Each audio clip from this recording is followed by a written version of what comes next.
చిన్న జంతువుల నుంచి ఒక పెద్ద జంతువు వరకు, ప్రతి పక్షుల నుంచి, ప్రతి పురుగు నుంచి, ప్రతి దానికి బ్రతకాలని ఆశ. సో ఆ ఒక ఆశను బట్టి ఎంత కష్టమైనా సరే దాన్ని చేయడానికి ఇష్టపడతాయి. మనుషులు జంతువులా ఉండడానికి దేవుడు మనల్ని పిలవలేదు, కానీ చాలామంది జంతువుల కన్నా హీనమైన స్థితిలో మనం బ్రతుకుతుంటున్నాం. మనం చేసే పనులు చూడండి, ఒకరిని గురించి యోచన చేయము, మనం బ్రతికితే చాలు. ఆ ఒక ఆశ, బ్రతకాలన్న ఆశ, వీరి అన్నిటిని మనము తొక్కి పైనకి రావడానికి ఇష్టపడుతుంటాం.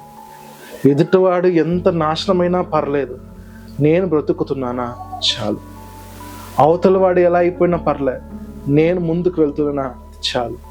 చాలామంది లోకంలో బ్రతకాలని ఏదేదో మార్గాలు చేస్తూ ఉంటారు, ఎక్కడెక్కడికో పోతారు, ఏమేమో చేస్తుంటారు. కానీ దేవుడు మనల్ని అలా బ్రతకడానికి పిలవలేదు.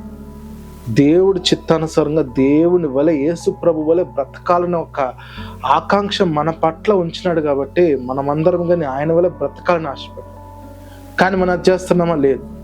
అడవిలో జంతువులకైనా కొన్నిసారి కనికరం ఉంటుందేమో, మనలో అస్సలు ఉండదు. ఎవరి పట్ల ఎవరికి మన కనికరం ఉండదు, జాలినూ పడము.